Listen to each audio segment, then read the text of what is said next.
Okay, para maiwasan lang po yung pagkalito, no, linawin natin kung alin-alin ba yung mga jail facilities na pinamamahalaan itong BJMP. Ang BJMP po ay namamahala sa city, district at municipal jails sa buong bansa. Okay, ito po bang si Zorovetsky ay nakulong sa BJMP facility at saang facility ito at gaano katagal kung sakali? Nakulong po siya sa Taguig City Jail Male Dormitory noong June 11, 2025 hanggang June 18 lamang ho. 7 araw lamang ho siya sa loob ng BJMP facility. So can you categorically say na hindi nakagamit ng cellphone ang Russian vlogger habang nasa custody ng BJMP? Yes, hindi po nakagamit ng cellphone ang Russian vlogger na yan sapagkat nasusunod naman ho ang mga patakaran ng BJMP, pagpasok at bago at habang nasa loob ng piitan ay pinagbabawal ang mga kontrabando. Okay, natanong ko po yan kasi sinabi niya na marami pa siyang video na ilalabas. So hindi natin alam kung ano-ano itong mga videos na ito. Pero just for the information of everyone, gaano kahigpit ang security measure sa loob ng jail facilities ninyo? Ang mahigpit ho at by policy ho, institutionalized na yan. Pagdating pa lang nila, kinukumpiska natin ang hindi otorisadong damit, ang mga gadget. Ganon din ho, linggo-linggo ho tayo nagagalugad dyan, yung iba ho araw-araw pa, para mapigilan ang existence ng mga contraband sa aming mga pihitan. Tinitiyak naman ho namin na regular, professional ang BJMP at regular na ginagawa ang mga anti-contraband na mga measures na yan. Okay, now, as a matter of policy, puntahan po natin yung usapin naman dito sa flood control. Paano po yung treatment ngayon sa mga suspects sa iba't ibang flood control scandal, especially itong mga dating matataas na opisyal like former Senator Bong Revilla?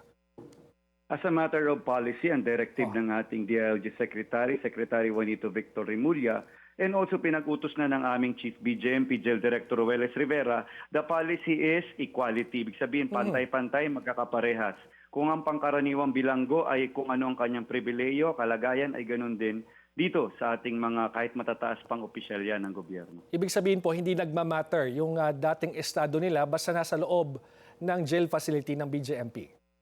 Basta sa BJMP po, no VIP treatment, zero tolerance ang policy on VIP treatment. Kumustahin lang po natin sila, itong sina ex-Senator Bong Revilla at itong mga dating DPWH engineers, sila Bryce Hernandez at si JP Mendoza at yung iba pang mga kasama nila, how are they now?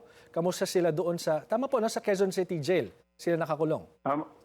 Tama po, sila po ay nadala sa Quezon City Jail Male Dormitory sa Payatas, Quezon City, isa sa bagong facility natin. Kaya ho ito maganda rin nakita ang mga selda, pare-pareho ang disenyo niyan. Sa ngayon ay maayos naman, wala naman tayong natanggap na any incident or unusual report concerning their detention in BJMP. Inihahalo po ba sila sa ibang mga PDLs? O may mga plano bang hayaan sila makahalubilo yung iba? Kasi of course there are security concerns. Kaya nga po may request itong si Senator Bong na ilipat siya sa PNP Custodial Center sa Krame. So paano po yung polisiya nyo dyan? By policy po kasi, pag bagong dating, hindi ho muna hinahalo. After 7 days, pag na-check na natin at may nagkaroon tayo ng assessment, security assessment, ihahalo sila sa general population.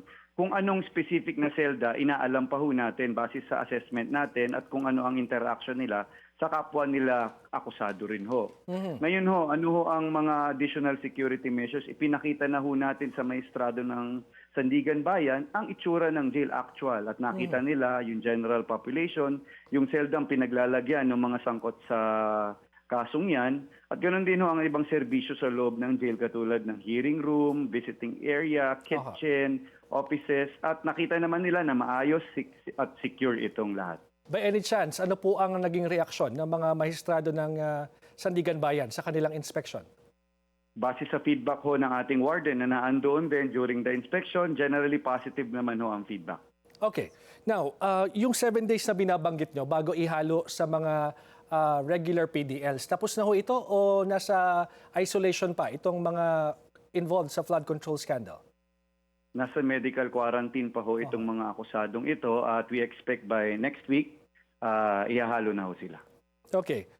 Gaano naman po kayo kahanda? Kasi pinag-uusapan din yung mga potentially iba pang makukulong, no, or makakasuhan in relation to the flood control scandal. At again, baka mga dating opisyal ito ng gobyerno, matataas ang posisyon. How prepared is the BJMP to accommodate them? Ang BJMP ho ay nananatiling profesional at of course, laging handa sa mga ganyang pagkakataon. Itong Quezon City Jail ho ay may laman 3,600 na bilanggo. Kasama na ho itong mga dating opisyal ng gobyerno.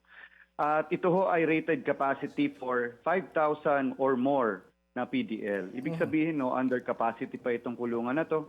Kaya pa nating tumanggap kahit 1,500 or more kung aabutin man ho sa ganyang bilang. Okay, so under capacity pa ito at kaya pang mag-accommodate ng mas marami pa. Alright, maraming salamat po sa inyong panahon at pagsama sa amin dito, Jail Superintendent J. Rex Bustinera.